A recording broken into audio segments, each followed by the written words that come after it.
The wind howled across the frozen plains of Duluth, Minnesota, rattling the windows of Harold Thompson's small, weathered house.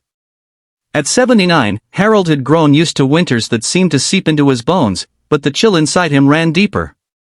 2 years had passed since Margaret, his wife of 50 years, had slipped away, leaving behind a silence that no amount of snow could muffle. Her absence was in the empty chair at the dinner table, the untouched knitting basket by the hearth. Harold's days blurred into one another until a letter arrived, its edges frayed, stamped with unfamiliar script. It was from a humanitarian pen pal program he'd signed up for on a whim, a fleeting attempt to fill the void. The letter was from Amira, a 12-year-old girl in a Syrian refugee camp. Her words, translated by a volunteer, were simple yet piercing. "My name is Amira. I live in a tent with my mother. The days are loud, but the stars are quiet. Do you have a favorite?" Harold's breath caught. He hadn't looked at the stars in years. That night, pen in hand, he sat at his creaky oak desk and began to write, unaware that this letter would change his life. Amira's world was a cacophony of survival.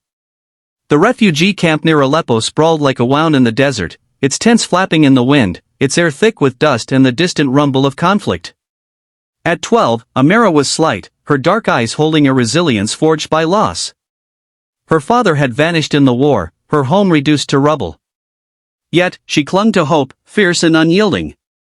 The pen pal program was her window to a world beyond the barbed wire, a chance to send words to someone who might care. When Harold's first letter arrived, his handwriting careful and slanted, Amira pressed it to her heart. He wrote of Minnesota's snow, how it blanketed the earth like a quilt, and of Sirius, the brightest star in the sky. "It's my favorite because it never gives up shining, even in the darkest nights," he said. Amira didn't know where Minnesota was, but she imagined a land of endless white, soft and clean. She wrote back, her words translated by a volunteer named Noor, "I see Sirius too. It's like we're looking at the same sky, even if we're far apart." Harold hadn't expected the letters to become his anchor. Each month, Amira's words arrived, vivid and alive. She described the camp's rhythms, children chasing a deflated soccer ball, the smell of flatbread cooked over a shared fire. She wrote of braiding her mother's hair, of teaching younger kids to draw in the dirt with sticks. Her courage, her ability to find joy in the smallest moments, humbled him. Harold began to share more of himself, stories he hadn't told since Margaret's death, how they'd danced in their kitchen to Ella Fitzgerald, how he still brewed 2 cups of coffee each morning out of habit. Writing to Amira felt like confiding in a friend, despite the oceans between them. But one letter stopped him cold. "Winter is coming, and our tent leaks," Amira wrote. "My mother coughs at night, and I can't make her warm. I try to be strong, but I'm scared." Harold's chest tightened. He pictured Amira, so small, shivering in a flimsy tent. The image haunted him. He contacted the humanitarian program, learning they had a fund for blankets and heaters. His pension was meager, barely covering his own needs, but he thought of Margaret, who'd always given what she could. Harold sold his old pickup truck, the one he'd kept in the garage since her passing, and sent every dollar to the fund. Amira's next letter arrived 6 weeks later, brimming with joy. "We have blankets now, thick and warm, and a heater in our tent. My mother doesn't cough as much, and she smiled yesterday. The man from the program said someone far away helped us. Was it you, Mr. Harold?"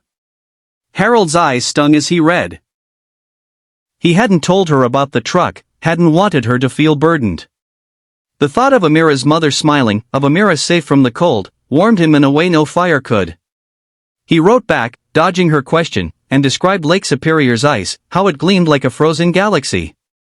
But as he sealed the envelope, a realization hit him. Amira's letters weren't just keeping him company, they were teaching him to live again.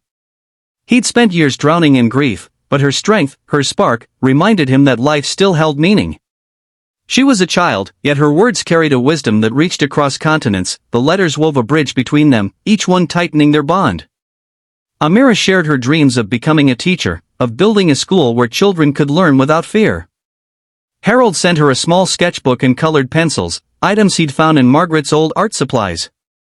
Amira's next letter included a drawing, a tent under a starry sky, Sirius shining brightest. "This is for you," she wrote. Harold pinned it above his desk, its shaky lines more precious than any masterpiece. But then came a letter that shook him to his core. "The camp might close soon," Amira wrote. "They say we'll be sent somewhere else, but no one knows where. I'm afraid I won't get your letters anymore." Harold's heart sank. Losing their connection felt like losing Margaret all over again. He called the program, his voice trembling. They explained the camp's funding was dwindling. Families like Amira's faced relocation to overcrowded camps or worse. Harold felt powerless, his savings were gone. Then he remembered Margaret's wedding ring, tucked in a velvet box. She'd always said love was meant to be shared. With a heavy heart, he sold the ring and donated the money to keep the camp running a little longer. Months later, the camp stabilized, bolstered by Harold's gift and others' contributions. Amira's letters resumed, filled with stories of new friends and her mother's improving health. But the turning point came in a letter Harold never saw coming. "The program told us about a man in America who gave something precious to help us," Amira wrote. "They didn't say your name, but I know it was you, Mr. Harold. You didn't just give us a home, you gave me hope. I want to be like you, helping people even when it hurts." Harold sat in his rocking chair, the letter trembling in his hands, tears streaming down his face. He hadn't known how deeply Amira's words would heal him. She saw his heart, not his age or his sorrow, and in her eyes, he was a hero. For the first time since Margaret's death, Harold felt alive, not just existing. Their correspondence continued, a lifeline across the sea. Amira's mother grew stronger, and the camp secured new funding. Harold, inspired by Amira's dreams, began volunteering at a Duluth community center, reading to children and sharing stories of his Syrian pen pal. One April day, a package arrived from Syria, a thin, hand-woven bracelet, its threads blue and white like the Minnesota sky. "It's small," Amira's letter read, "but it's to thank you for being my star." Harold slipped it onto his wrist, his heart swelling. He stepped outside, the spring air soft against his face, and looked up at the stars. Somewhere, thousands of miles away, Amira was doing the same. They were two souls, worlds apart, bound by ink and kindness.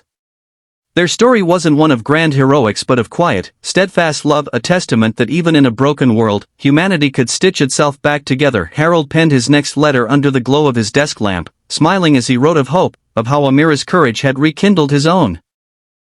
He told her she was his family, not of blood but of spirit, and that their bond would outshine any star.